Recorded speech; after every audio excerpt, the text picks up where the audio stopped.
Olá, no programa de hoje, os desafios no combate à violência contra a mulher. As mobilizações do Agosto Lilás em defesa da proteção integral das mulheres. Os dados mais recentes sobre feminicídios e diversos outros crimes relacionados à violência de gênero.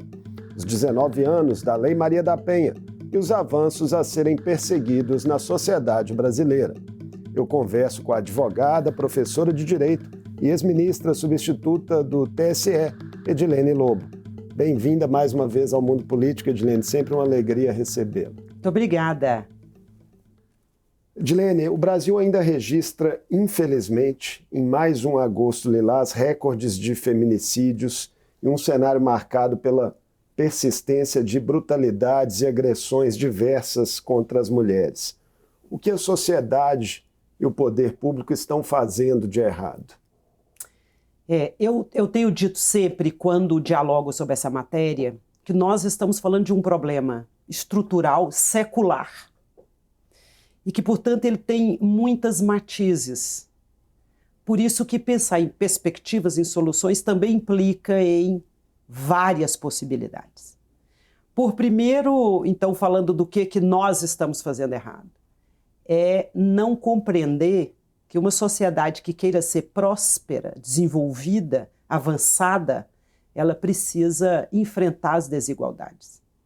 Tratar mulheres como nós vemos, e certamente vamos falar um pouco mais disso daqui a pouco, principalmente como objeto, mulheres como seres a serem descartados, eliminados, num primeiro momento, além de ser uma brutalidade, um absurdo, uma violência sem explicação, é um desperdício de uma força gigante na sociedade.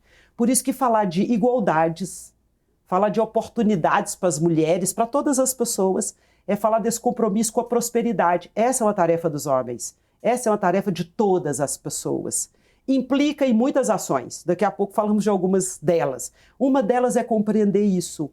Uma sociedade próspera precisa ombrear homens e mulheres nesse propósito comum de buscar felicidade para todo mundo.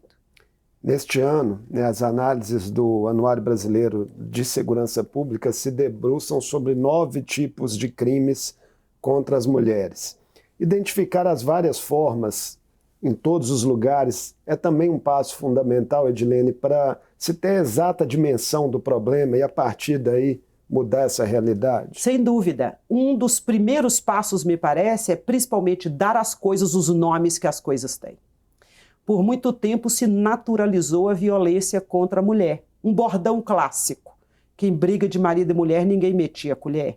Isso está superado, o poder público em especial tem que estar atento para esses aspectos, precisa intervir inclusive para proteger as mulheres, as crianças, proteger as pessoas envolvidas. Então, quando nós falamos da intervenção do poder público, mas também da sociedade, nós temos, eu lhe diria, muitos bons avanços a contar.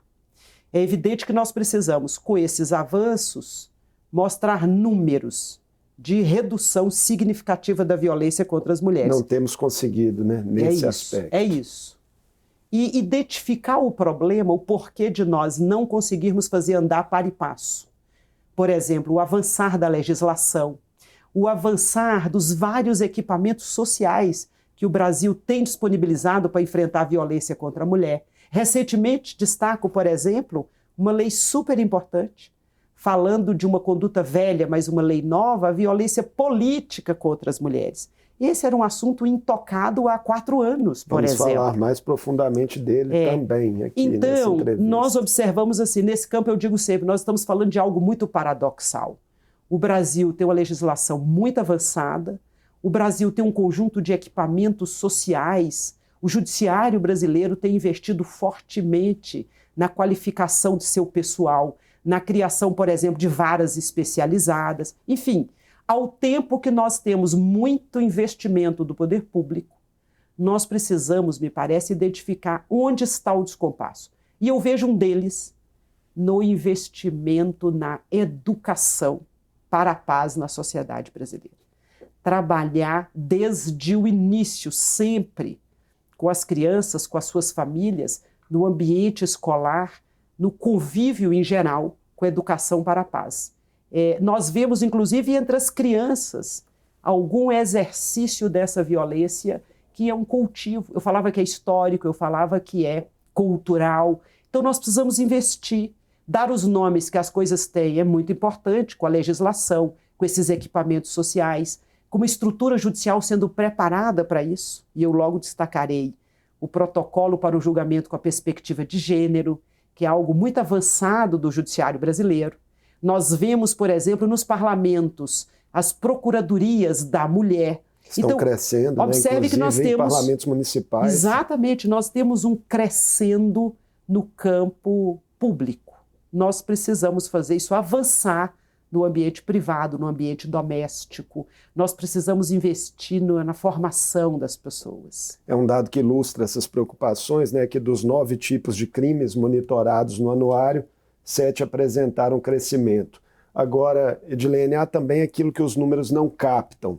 Subnotificação, silêncio e naturalização social ainda são elementos relevantes, né, para o fenômeno da violência contra a mulher no Brasil? Sim, números variados, estudos muito seguros indicam isso. Eu falava do avançar desses equipamentos sociais, da legislação, da especialização do judiciário. Mas aí é muito difícil, ainda é muito difícil para as mulheres chegarem, por exemplo, às polícias para fazerem denúncias. Passa pelo medo de não ter sua palavra valorizada, passa pelo medo da revitimização, passa pela dificuldade econômica. Te dou um exemplo. Imagine uma mulher que sofre uma violência na periferia da região metropolitana de Belo Horizonte, que tenha que acessar uma delegacia especializada, e não são muitas, que tenha que acessá-la, por exemplo, na Zona Sul ou no centro de Belo Horizonte. Só de passagem, outro dia eu fiz a conta, de ônibus, ela teria que gastar pelo menos R$20. É preciso tempo também para poder chegar numa repartição pública, fazer o registro, esperar o atendimento, etc. Então, nós precisamos melhorar a confiabilidade do sistema. Nós precisamos facilitar o acesso das mulheres a esses equipamentos. Uma força emocional para, né, dar conta também de fazer o relato. E principalmente acolhida, acolhimento para indicar, olha, nós estamos aqui para te ouvir, te acolher e processar aquilo que for de nosso dever e nossa obrigação. É muito forte, né, Edilene, a conotação da violência doméstica nesses números. São mais de 60% das mulheres assassinadas em casa e 80% delas por companheiros ou ex-companheiros. Nesse contexto, né, o que cabe a familiares, amigos, a profissionais de saúde? Eu penso que, em geral, nós precisamos, e o que eu chamo de complexo Maria da Penha parece bastante enraizado, nós precisamos continuar dizendo que é proibido agredir as mulheres, agredir qualquer pessoa. Quem bate mulher não é macho, é covarde. O âmbito da família tem que ser um lugar seguro para as pessoas, para as mulheres, para as crianças. Nós precisamos continuar insistindo nisso. Quem está ao redor, ficar atento aos sinais também. Quem está no entorno dessas famílias, desses núcleos, principalmente a violência contra as meninas. É preciso esse compromisso em observar, se envolver com a sua comunidade, buscar o aparato policial, o sistema de justiça. E principalmente, olha, nós não podemos pactuar com a violência. Nós não podemos deixar continuar essa marca lamentável que esses números indicam para a sociedade brasileira. Então é importante, inclusive, as campanhas que indiquem onde que as pessoas podem ir, qual tipo de equipamento público pode ser procurado, e ainda mais, falando agora da tecnologia, eu tenho sugerido, essa é uma parte do meu trabalho, da minha pesquisa, eu pesquiso mundo digital, novas tecnologias, e eu, no penúltimo livro que eu escrevi, eu deixei bem marcada essa sugestão, que me parece ser uma sugestão relativamente simples, que é criar as delegacias de atendimento à distância, criar delegacias digitais, com agentes de carne e osso, especializados principalmente na violência contra as mulheres no mundo digital, que é outro lugar, né, violentíssimo, inamistoso às mulheres, inamistoso às pessoas negras. Então nós precisamos, note bem, que é ampliar ainda mais esse esforço, que tem entregado tanto para a sociedade brasileira. O recorte de raça, né, ainda chama de fato muita atenção também. 64% das vítimas de feminicídio em 2024 eram mulheres negras. O que isso indica para as políticas públicas? Bom, o primeiro aspecto, nós estamos falando de uma dupla opressão. Nós estamos falando da opressão de gênero, nós estamos falando da opressão de raça. As mulheres negras brasileiras são a fotografia da sociedade. 28% dessa sociedade é de mulheres negras. Essa imensa maioria numérica é uma minoria política importante porque não tem acesso aos bens fundamentais. Em todos os quadrantes que nós formos examinar, as mulheres negras estão embaixo e atrás. Para falar de política pública, eu tenho aqui a pessoa, o conjunto da sociedade preferencial para o investimento de políticas públicas que queiram tirar as mulheres desse lugar. Então, por primeiro, identificar o grupo. Nós temos esse grupo numericamente quantificado, visto, identificado. Políticas públicas eficazes têm que concentrar nessas maiorias. E é preciso pensar em outros campos para enfrentar a violência contra as mulheres. Um deles, falar de democracia econômica. Nós precisamos falar de partilhar os bens fundamentais da vida de modo equânime.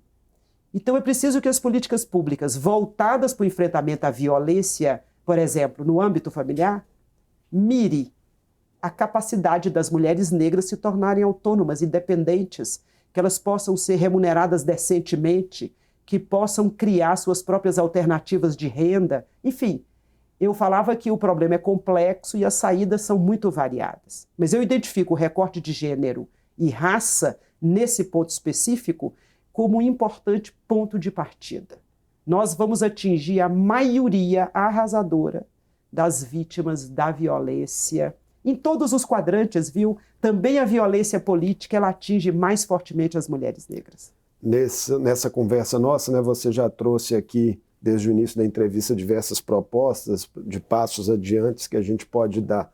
Mas a Lei Maria da Penha, né, está completando 19 anos neste mês de agosto. Em que pese os problemas, temos muito a celebrar? Sem dúvida. Eu falo desse complexo instituto jurídico-político que se transformou esse símbolo. Do ponto de vista da legislação, já sabemos que há sempre acréscimos importantes na legislação brasileira. Há um envolvimento maior do sistema de justiça, e quando eu falo sistema de justiça, eu não estou falando só do judiciário, eu estou falando, inclusive, do sistema de polícia. Eu estou falando também do Ministério Público. E eu falo também da advocacia. Então, nós temos um envolvimento maior. Nós temos uma compreensão hoje muito mais avançada. Agora, é bem verdade que há ataques à Lei Maria da Penha. Inclusive, fake news sobre a Lei Maria da Penha, sobre a própria Maria da Penha. É para dizer que nós temos avanços, mas há sabotagens, há retaliações. Por isso que a sociedade precisa ser envolvida. Eu vejo um compromisso da estrutura pública, do que eu chamo de estatalidade, mas nós precisamos falar de um compromisso também da sociedade. É preciso criar núcleos nas escolas, nos bairros, onde o povo está, onde as pessoas estão organizadas. É preciso investir na educação e na formação dos meninos. É preciso tratar esse assunto com os homens. Enfrentar a violência contra as mulheres não é uma tarefa das mulheres. É uma tarefa, primeiro, dos homens. Nós precisamos conversar com eles. Nós precisamos dizer que é preciso cuidar dessa imensa maioria que compõe a sociedade brasileira, né? Nós estamos falando de 52% da sociedade brasileira de mulheres. Pensa bem, a maioria arrasadora e mãe do que restou, né? E mãe da outra metade. Então, assim, mãe, irmã, tia, parente. Nós precisamos, e esse é o ponto que eu acho que merece um investimento com muita atenção. Em todos os espaços nós falarmos de uma vida que seja para construir paz, de uma comunicação não violenta, de um ambiente escolar que a gente possa estar atentos e atentas às violências que ali indicam, um ambiente de onde a criança, o adolescente vem. É possível reeducar os homens em sentido amplo? Eu espero que assim seja. Eu sou professora desde sempre. E eu tenho uma confiança muito grande nessa possibilidade de mudar a vida das pessoas pela educação. Então, eu não deixaria de fora a educação, a intervenção pedagógica como uma grande política pública. Agora, também diria que nós precisamos aplicar a lei. É preciso valorizar a palavra da vítima, é preciso apurar, é preciso responsabilizar quem tiver que ser responsabilizado, para dizer que o investimento é pedagógico, o investimento é educacional, o investimento é econômico, mas o investimento também é em aplicar a lei para que quem deve pague, possivelmente para que não repita comportamentos que tais, né? Nós já tocamos aqui também, né, na questão da violência política de gênero. Eu queria aprofundar um pouquinho esse tema. A Assembleia, inclusive, foi, né, autora aí de uma lei pioneira, né, de enfrentamento à questão nos legislativos estaduais. O quanto o crescimento desses casos de violência política de gênero recente, né, tem a ver, na sua percepção, como uma reação mesmo a essa ocupação de espaços crescentes das mulheres também na política, né? Elas estão cada vez mais nos parlamentos, nos processos de poder, aí vem uma resistência, digamos assim. Esse assunto é muito interessante porque quando nós falamos da violência contra as mulheres, a primeira grande violência está nos números. Quando nós falamos de 52% da população brasileira, que no Parlamento Federal, na Câmara Federal, só ocupa 17,7% das cadeiras, e esse avançar de números é muito lento, nós identificamos a primeira grande violência, que é a chamada violência simbólica. Quando as mulheres não estão nos espaços de poder, essa fotografia já conta de uma violência. Esse símbolo diz muito para o conjunto da sociedade brasileira. Então, a primeira violência contra a mulher no âmbito da política é a simbólica. Ela não está na fotografia do poder. A segunda grande violência que nós observamos, eu não classificaria pela ordem, mas as várias violências no campo da política está ligado, por exemplo, às sabotagens que nós observamos com a fraude na composição das listas para disputar as campanhas. O Brasil tem uma cota, 30% dos cargos levados à disputa pelos partidos obrigatoriamente tem que ser de mulheres. Mas nós acompanhamos, por exemplo, que ficou classificado de um modo muito antipático, mas simboliza bem o que eu estou querendo dizer, que são as candidaturas laranjas. As mulheres abusadas, mais uma vez, colocadas em listas para disputar campanhas, eleições, e, na verdade, ali só figurando, sem dinheiro. E depois o Congresso ainda aprovando anistias a esse descumprimento, né? Essa violência materializada, essa fraude à cota de gênero, pela falta de dinheiro, pela falta de propaganda, pela falta de consideração mesmo das candidatas. Então, quando nós falamos da violência política no Brasil, ela tem muitas, também como as outras que nós mencionamos, ela tem muitas matizes, digo eu. Agora, eu queria te contar que há uma reação contra as mulheres na política, como há uma reação contra as mulheres na vida. A pretensão de matar as mulheres é uma reação contra a vida boa para todo mundo, mas eu lhe diria que essa reação, ela não tem contado, digamos assim, com as mulheres desanimadas. E eu trago números interessantes. Para que você tenha ideia, e o telespectador, a telespectadora que está nos acompanhando, praticamente metade das pessoas filiadas aos partidos políticos é de mulheres. É para dizer que as mulheres querem participar da política. Tem um potencial de crescimento para os próximos anos. Porque né? Eu ouço muito por aí, imagino que você também deve ter ouvido, as mulheres não se interessam pela política. Não é verdade. Metade praticamente das pessoas filiadas no Brasil. Como assim que as mulheres não se interessam pela política? O que não é justo é que as mulheres sejam usadas para compor listas sem condições basilares de disputarem as eleições. Percebe? Então, eu te diria que nesse campo, por exemplo, e a Assembleia Mineira tem exemplos magníficos, inclusive porque tem deputadas muito atuantes aqui, e esse é um demonstrativo. As mulheres, quando atuam no campo da política, elas têm muitas contribuições para dar, por exemplo, para melhorar o processo legislativo, para melhorar a legislação, para tratar de pautas em geral do interesse da sociedade. Em Minas e em Brasília, né, tivemos vários casos nos últimos anos de parlamentares mulheres, sobretudo de esquerda, alvos de violência política nas redes, ameaças de morte. Como o espectro ideológico se relaciona com o tema? Tudo indica, principalmente num momento de extremismos, de polarização. Essa é uma realidade brasileira, mas também uma realidade fora do Brasil. Tudo indica que nessa polarização que nós estamos assistindo, com o discurso de ódio servindo de degrau para alguns agentes políticos ganharem visibilidade, ganharem poder político, político-econômico, as mulheres têm sido vítimas, assim, as primeiras vítimas. As mulheres negras, ainda mais. Então, parece ser coincidente a ascensão do extremismo com a ascensão da violência contra as mulheres negras. Eu não tenho números precisos, mas eu tenho acompanhado algumas obras acadêmicas interessantes apontando essa correlação.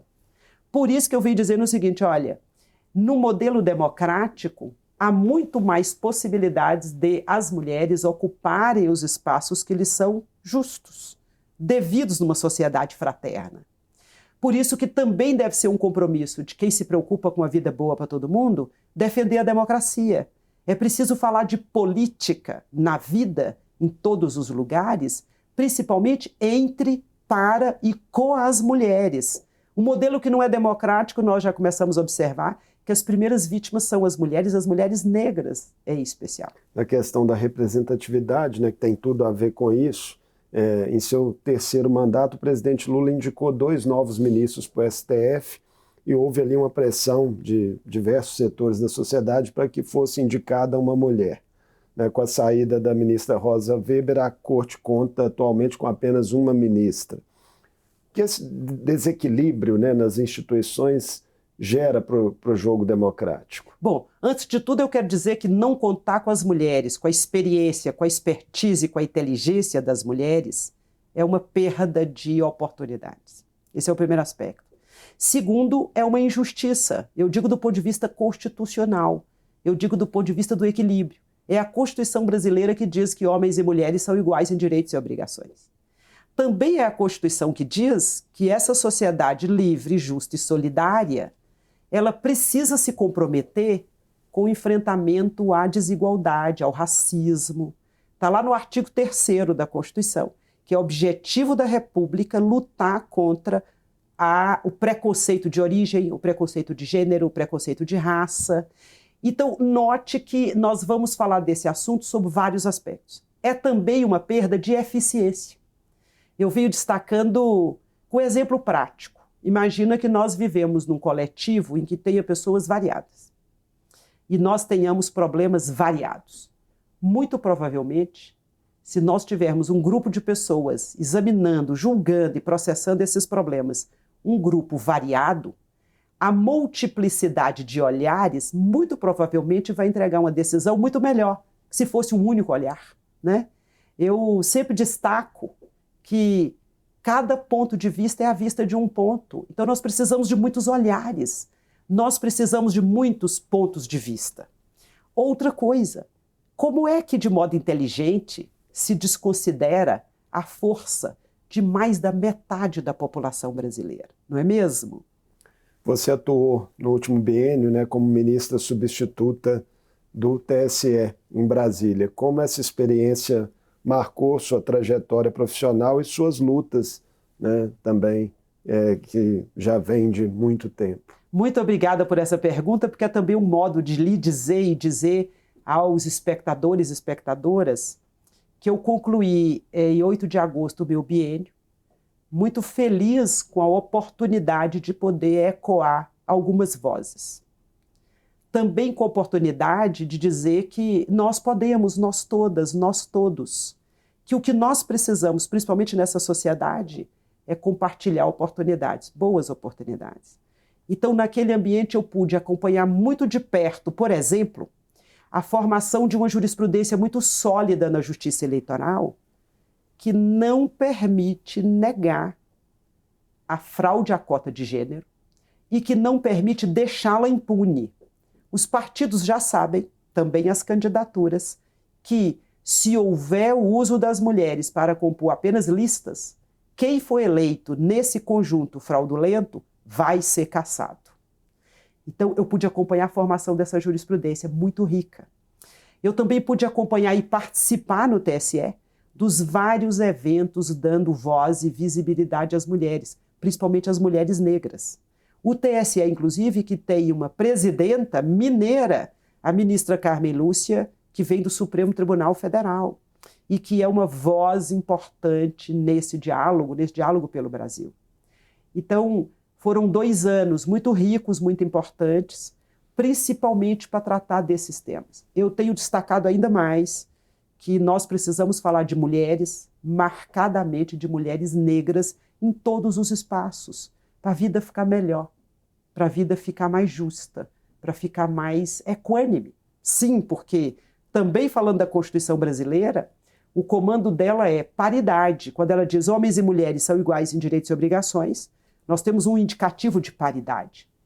E quando o artigo 3º fala de luta contra o racismo, o machismo, o etarismo, etc., contra a discriminação, eu também vejo ali um comando de equidade étnico-racial.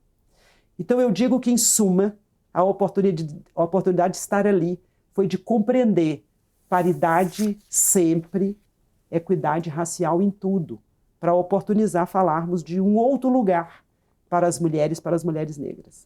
Muitíssimo obrigado por mais essa entrevista conosco aqui no Mundo Político, Edilene. É sempre uma alegria, uma honra recebê-la e contar com sua qualificada experiência. Muito obrigada. Eu que tenho a agradecer e eu espero que a gente possa continuar falando dessa temática aqui e envolvendo, inclusive, a comunidade, a sociedade, para labutar junto com essas várias instituições e iniciativas para enfrentar a violência contra as mulheres e meninas do Brasil. Eu conversei com Edilene Lobo, advogada, professora de Direito e ex-ministra substituta do TSE. Falamos sobre as mobilizações do Agosto Lilás e os desafios que permanecem na sociedade brasileira em relação ao enfrentamento da violência contra a mulher em suas diversas formas. O Mundo Político fica por aqui. Obrigado por nos acompanhar e até o próximo programa.